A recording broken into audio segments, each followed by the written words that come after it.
Welcome, CB family, to an episode of the Young Entrepreneur, Young Hustler channel. Today, our guests are Ham and Mohawk Malhotra, who are some amazing individuals who I've had, luckily, the chance to work with. So, first of all, thank you guys. Without further ado, thank you guys for joining this video chat today. I appreciate you guys so much. Our pleasure. Thanks, man. Thanks for having us, Sammy. Great to be here. Guys. Awesome. So can you guys just basically give, to those that are watching a bit of who you guys are, like who is Ham and Mohawk Malhotra? And just give the people a bit of what they need to hear. Yep. So we're brothers, as you can tell, and we're still at uni at the moment. We're studying engineering and finance. Both of us are doing the same course. We're not twins though, but he's older, I'm younger, and we do some stuff in there, mainly a lot of people know us from Club Sacred, which is a hip hop and R&B night. It has been going quite well, which is good. And we also run a tech firm called Sway. We've been doing some projects for that, and we have some things upcoming, around TikTok and some other stuff as well. So and we also work at the moment at a firm called SAP, which is the world's biggest data-related intelligence firm. So we're doing internship there as well. So yeah, that's what we're doing at the moment. Yeah, but it's a lot around emerging technology and us as a business, just trying to help out other businesses, provide value and just use tech the best they can, pretty much. That's a lot. And, I think one of the things that I'm most impressed with about you guys is that you guys are able to keep a level head whilst managing all that on one plate so young. So were you guys always like that, or how were you guys kind of like growing up? Did you kind of grow up knowing that you were going to end up in that industry, or what was the progression to get there? For me personally, when I was in primary school and, early high school, I was just messing around, I wasn't serious with studies and just doing my thing, like not paying attention and just having fun, like just messing around and being the clown of the class sort of guy. But then later we started to go along the same path of, becoming a businessman someday. We didn't know exactly what to do, so it was an idea at the very start, but it started to come into place where we kind of started interacting with technology, and it kind of became more than just an idea at that point, because we saw what was possible, right? And then at that point in year 12, we were like, right, okay, it's a bit too early, but we just knew what direction we wanted to head in, and that's it, man. Look, we've just been in that kind of direction, and we really don't care. We're not focused on the results. We just enjoy the process and just doing it. So that's what matters. And once we started, the feeling of not making progress or not working on something, that would help change lives. It sounds a bit cliched, but something that's impactful on others, we just feel depressed straight up. Like we want to be working on something cool or something different. You know what I mean? So that's always the main kind of drive behind it, whatever we do. I love that so much. I think even though that we've, I guess, even had this friendship for maybe 6 months to a year, one of the things that attracts me as well about this friendship is that we both kind of have this borderline insatiable hunger to always be wanting to create. You know what I mean? I feel like it's in our human nature to want to grow things and make things sprout. And, say I built that, which is so dope that you guys have. And I guess even though you weren't seeing it come to fruition as a young person, you didn't have that vision of necessarily going in that direction. What were your personalities like growing up? So you mentioned that you were the class clown. Ham, what were you like? Were you the quiet one, or were you guys noisy? What were you guys like in junior and high school? Mate, we were about the same, man. We've been really similar from the very start. It's weird. We're not twins or anything, but really, really bad at studying growing up. Really bad. Really? Bad grades, bro. I just cooked it straight up. But then, in year 11, we started to kind of get our stuff together. Yeah. Wow. Man. Yeah, no, that's fantastic. Not that much early on, Awesome. And did your parents basically try to mold you guys in a certain way? Did you have any pressure, to be a certain kind of kid growing up or heading out of high school in BC? What was that like with the parental pressure? It was quite chill. I'd like to say, and same for Mohawk as well. our parents are really supportive of what we do, and our dad, he's our mentor, and he guides us in a lot of things, and they're very supportive. And just with this whole thing around us in technology, my dad has a big role to play in it, because he's an engineer, and we've had that kind of exposure being a little kid, and it's all just kind of what experiences you have as a little kid that morphs what you become. So no, absolutely, just in year 12, that kind of coming into place, and then after year 12, what kind of direction we took, it did definitely play a role. Fantastic. That's fantastic. And I think it's really, really important for not only entrepreneurs, but for young people in general to have a supportive kind of parental model, especially when, like you said, he was your mentor, so it was probably a little bit, and step in if I'm wrong, but I guess somewhat easier to kind of have an idea of what was possible and what was out there, knowing that your dad had done it. I think that's really inspiring, and I'm sure you guys probably aspire to be those kind of fathers as well, when the time comes for that as well. But in terms of tech, so how did you guys go from being kind of students that weren't getting good grades to students that were like, what, this is crazy, like there's so much opportunity in tech? Why tech, and how did it get there? So when I was in year 9, this game Flappy Bird came out, and I saw in the news it was making like around 50,000 a day, and then we kind of were like interested in it, like let's see what it is, and then we actually started with game development to see what we liked playing games as a kid, but we kind of grew out of it eventually. I haven't played any games in years, but we saw Flappy Bird and we were like, oh, this is cool, let's try to make it or something like that. And then we did it for a while, then we kind of dropped it, and then this was back in Adelaide, and then coming back to Melbourne, it was really just getting into tech was really kind of, I don't know, like there wasn't a specific reason why we got into it. It was just, we just knew like it would work, like we would like it. We just knew that. No, I think it's just what Mark's trying to say is essentially tech provides you like a blank canvas. Do you know what I mean? Like it's just like what's possible is limited by what's your ability. Yeah, like that's fascinating, right? That in itself is like very impressive to the both of us. And yeah, look, it was definitely to the fact that it allows you to do a lot of things and the flexibility around it. And yeah, then all those factors combined, we thought, this is definitely something we'd love to do in the long run. And then we kind of just, started with software engineering, learned all about it, and created a team that we can work together with. So at this point, it's a lot more about orchestrating resources rather than working on the core tech ourselves, which is really good. But yeah, that's the kind of journey we've been through. Yeah. That's incredible. And do you think there's some general misconceptions about maybe the difficulty it takes to actually get into the tech industry? Or do you guys think, know the conception that sometimes the technical and kind of online aspect of creating business online or, distributing, like you said, resources to make sure everyone's, getting their piece of the share and doing work, was that very difficult when you were first starting? Or was that something that you kind of learned with experience? Like, how difficult is the tech space as a young person to be in?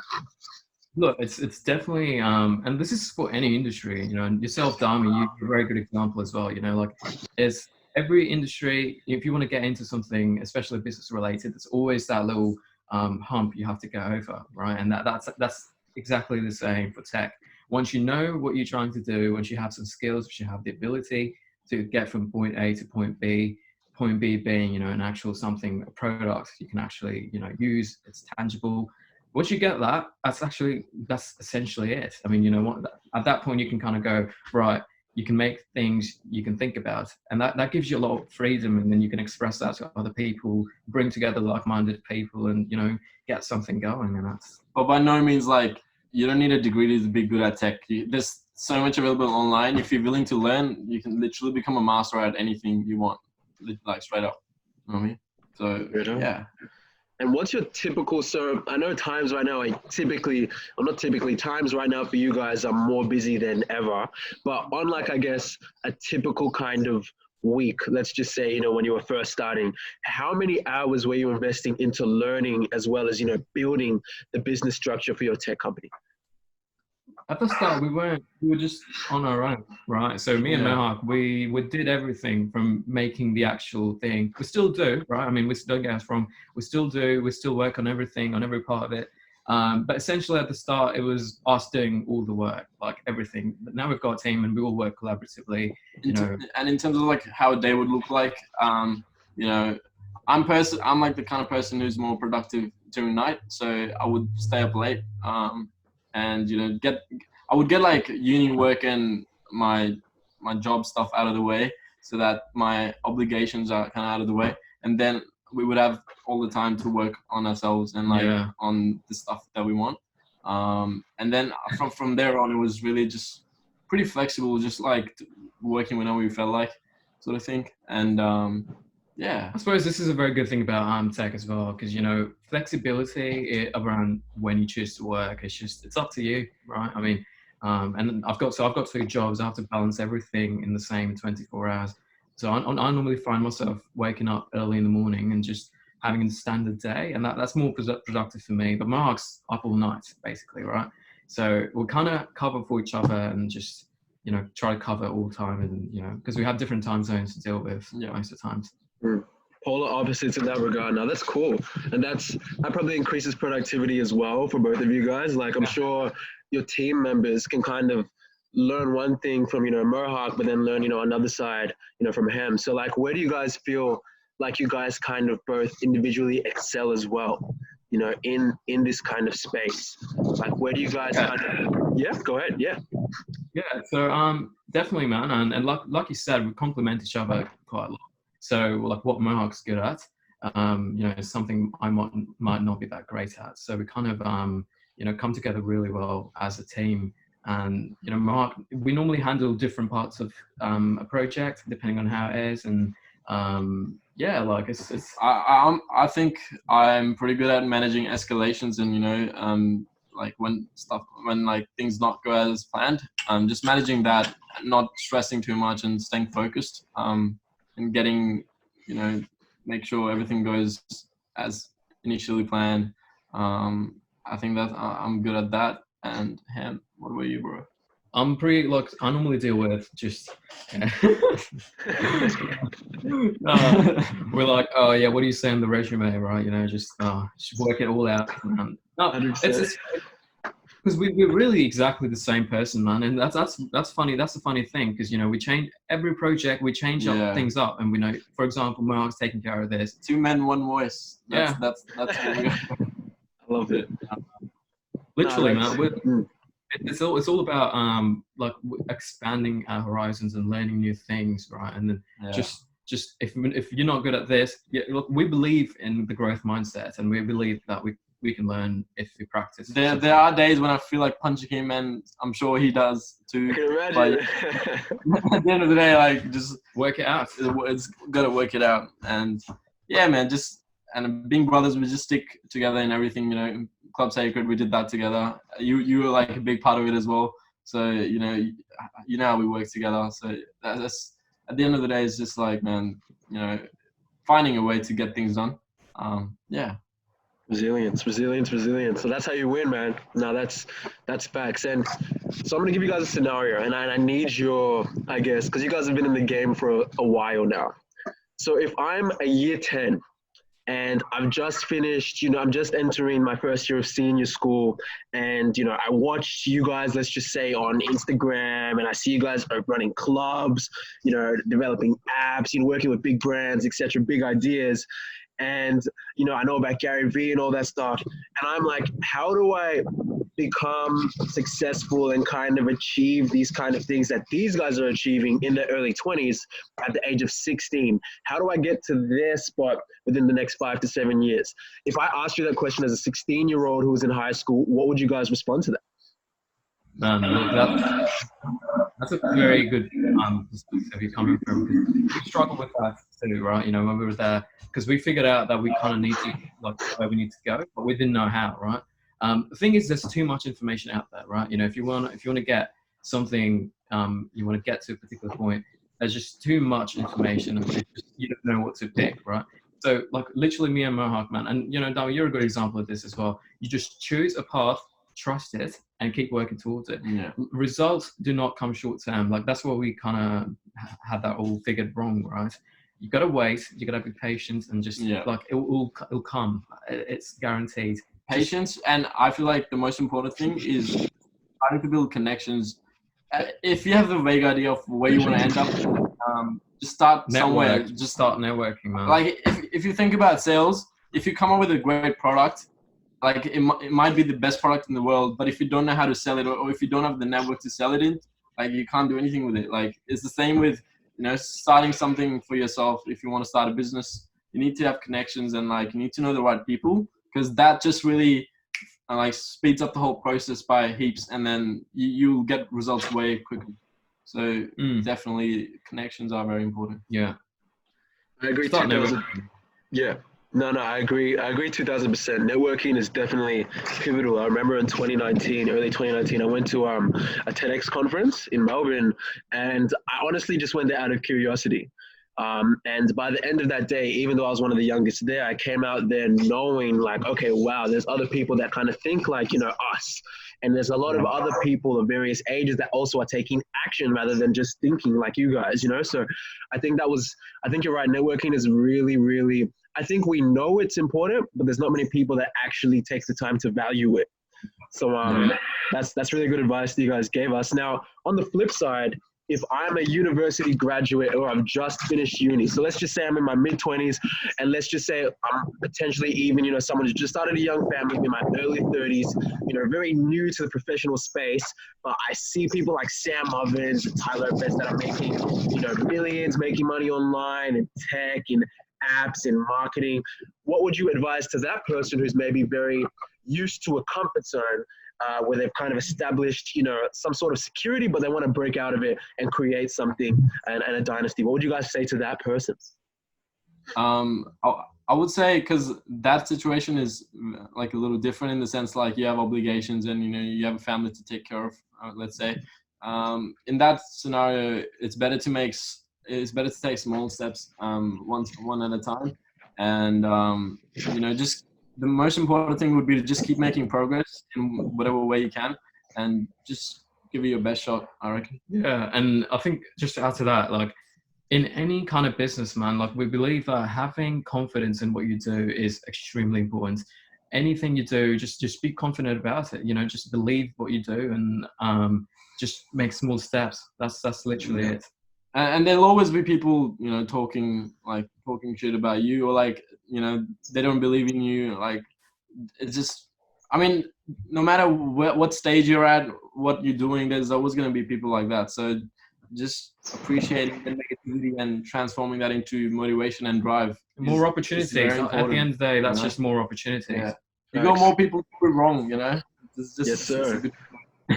Exactly. Yeah. How much, I guess, like, because you guys have been in the game for a couple of years, like, what's been the biggest setback you had? Like, I love that you mentioned haters. I feel like, as entrepreneurs, we get used to that. But yeah, what's the biggest setback you've had?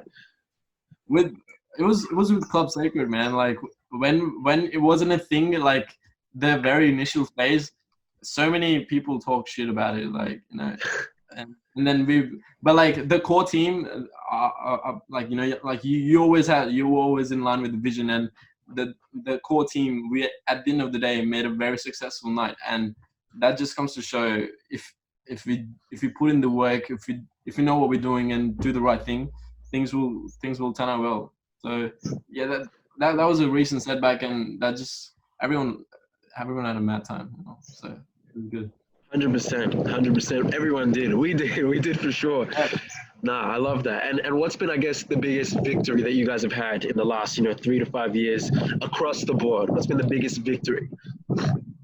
I'd say for us, man, just having in terms of victory, having a team that we can trust and rely upon, and we're putting a lot of efforts into it, and we've gotten to the point where we've got a team we can trust, we've got a team that's reliable, and we provide value to each other. And when there's something up, say we've got a new client, we can go from the point of inception to the product in a matter of no time. So that it's enabled us to become very efficient, and it's something we value a lot. Yeah, and this is a very powerful thing for us because it provides us competitive advantage. You know, other companies, they charge way more than we can afford to charge less because we are very efficient and we've got our team sorted well. So that's been a big win, finding the right people and having the trust in the whole process. It's taken a long time, but we've got that's something we're putting a lot of effort into, and over the past years, and it's great. You know, just having that kind of foundation at the bottom level is really good. That's incredible, and basically because you guys speak, even the way you hold yourselves is, I'm sure you guys get this all the time, is so much more advanced than so many other people between the ages of 20 to 30, let alone 20 to 25. So how do you guys create such a strong posture? Because I get a lot of questions from entrepreneurs under 30. How do you kind of, pitch your product to or your service to to a business owner when they don't take you seriously? How do you guys maintain posture in the face of these multi-million-dollar companies or titans? How do you guys maintain that posture? Yeah, no, look, I think that goes back to I think what we mentioned before, Dami. Definitely 100% believe in whatever you're selling or whatever you're pitching. Have confidence in what you have. If you don't have confidence, you can sell whatever you want. People will doubt you at every point. Me and Mohawk, we've been, I think this is the best life kind of example. Yeah, like we've gone around. Yeah, we've definitely talked to a lot of people about what we do and everything, but we deep down believe strongly in what we do and what we're providing value in, and that's something that enables us to just be very confident about us and what we bring. And it's a lot of value, and we know that.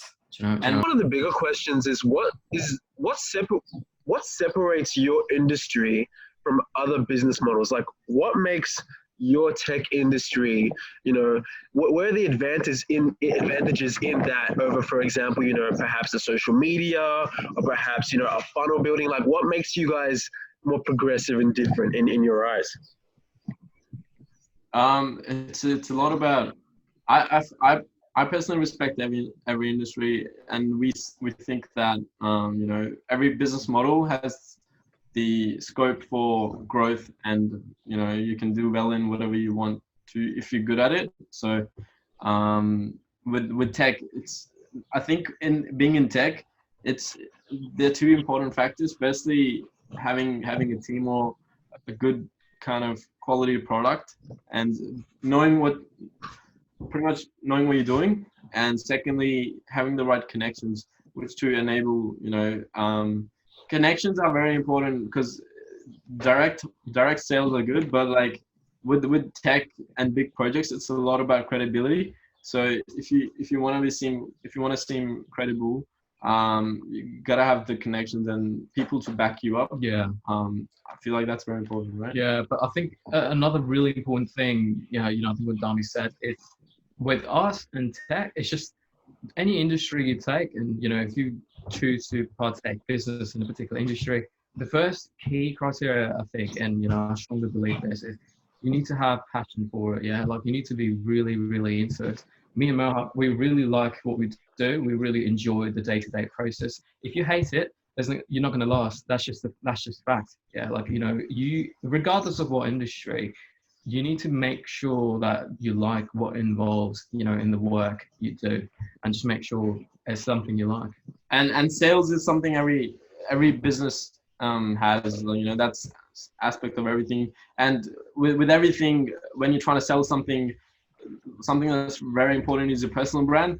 And just with sales and that in general, me and them, at our call, we absolutely give zero shits about what other people think of us. So that's true. Legit, man, straight up. So we just do what we feel like, and just have fun. We're not like those heavy-headed people, always serious about business and things like that. We just have fun, mess around. If things work, great. If they don't, whatever, we'll try again. But what we do is always just keep trying. That's never stop. No. We'll stop when we're Okay. dead. So that's what we live by. And yeah, man. No, facts. I love that, and you have to, man. You got to make use of the life that we have. It's short. So, what should basically some younger entrepreneurs be expecting to sacrifice to reach the level of success that you guys have had so young? What should they be willing to sacrifice for the now to get to get to where you guys have kind of gotten to so quickly? Oh, look, man. Hey, we've missed out, in this whole thing while we were working towards, what we're trying to get to. We missed out, little things, but you got to realize that what truly matters, you're not going to feel like you're sacrificing much. Yeah, you're not going to feel like you're missing out on much because you see the longer picture. That's what matters. So, like in the long run, just always think about the long run. Don't ever have a long-term vision. If you have a short-term vision, you look for gratification in everything you do, but that's not how it all works.